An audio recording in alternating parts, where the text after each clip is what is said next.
the same, isn't it? It's more of the same that we heard from the last government, and frankly, that we've been hearing for decades. We've heard year on year an announcement here, a photo op with the Home Secretary from the UK and the French Interior Minister there sitting in front of a flag and signing a piece of paper and signing away more hundreds of millions of pounds to go on fences, to go on cameras, to go on drones. It's more of the same, and it doesn't work. But what it does do, and what we've seen really clearly, is it is making the journeys more dangerous. Because if you look at 2022, 48,000 people crossed the channel in a small boat, and only about 7 people that we know of drowned. This year, we're looking at about 30,000 people making the crossing. And as you said in the beginning, 57 people at least have lost their lives. And the groups that are helping refugees there on the ground in northern France say there is a direct line between the increase in enforcement, police patrols, drone patrols, infrared cameras that we're paying so much for, and people drowning and dying. And yet the terrible truth is that if we had safe and legal routes, if we had no patrols of any kind at all, then so many people would come here that the British electorate would not accept that. It would be a politically impossible position. So the government is in an awful bind, isn't it? Well, what you're saying there is essentially, to boil it down, we need to let these people drown because that is our deterrent. That's what the argument is. But can I just point to a really successful thing that we did?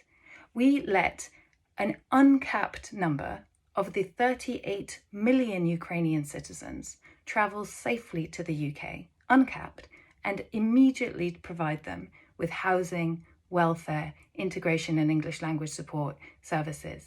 And we were able to do that because we decided that that was the right thing to do. Now compare that, 200,000 people who came. 200,000 people is a lot. We were very generous, we helped people, and we did the right thing. Out of 38 million, an uncapped scheme, they're not all trying to come here. And the truth is that if we can help 200,000 Ukrainians, then we can also help 30,000 people who have crossed on a small boat to reach us safely. And it's just a decision that we have to make. I guess the pushback would be that, climate change, wars across the Middle East, the Assad regime, the Taliban, there are so many reasons for people to try to get out of countries around the world that, you talk about the Ukrainian scheme, but we are potentially talking about many, many more people. And once you have a completely safe, completely legal route here, the numbers could be much, much higher than we're seeing at the moment. It has to be done in cooperation with the rest of Europe because Europe is a country that is growing old. Without immigration, we are actually shrinking. We will not be able to pay for the pensions of my generation when I get older because we have not been having enough children to replace our working age population. Our welfare state and our way of life is under serious threat from the fact that our demographic need is so great for immigration. And as a continent of Europe, we are a very big continent and we are very capable of absorbing the people who desperately need to come to seek safety on our shores.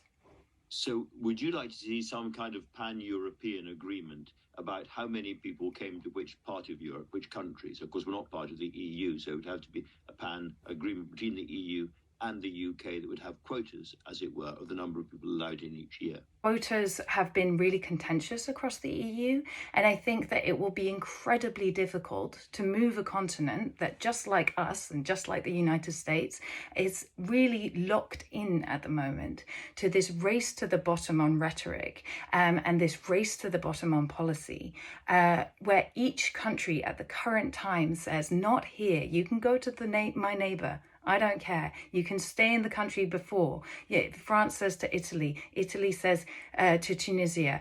We say they should stay in France or they should go to Ireland. We don't care either way, as long as you're not here.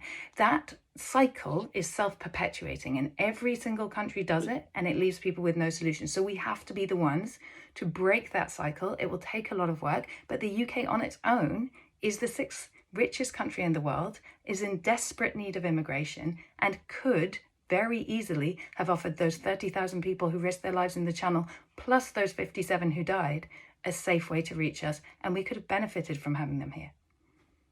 And do you really think that a political party which said we are going to open the gates, we're going to be much more generous, would ever get elected in this country?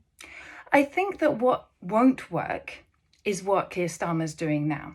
What doesn't work is when we don't have a single party that is offering an alternative. Nigel Farage tweeted today that Keir Starmer's been stealing his language, and he's absolutely right. And the only person who will benefit politically from Labour following what the Tories did and the exact same mistake of demonising migrants and pouring money into failed systems that don't deter people but do kill people, the only person who will politically benefit from that is Nigel Farage. So some political party has to be brave enough to stand up and say, we're going to break with this. It hasn't been working. We've been doing the same thing for decades. It's the definition of insanity and it's killing people. We're going to change. We're going to restructure our immigration system so that it reflects reality, which is that there are some people who desperately need to come here. And we will make that safe. We will regulate it so that we know that it's happening in an orderly fashion. And we will do our best to make sure that the benefits of that are shared throughout our society. That, I think, people do want to hear. Okay.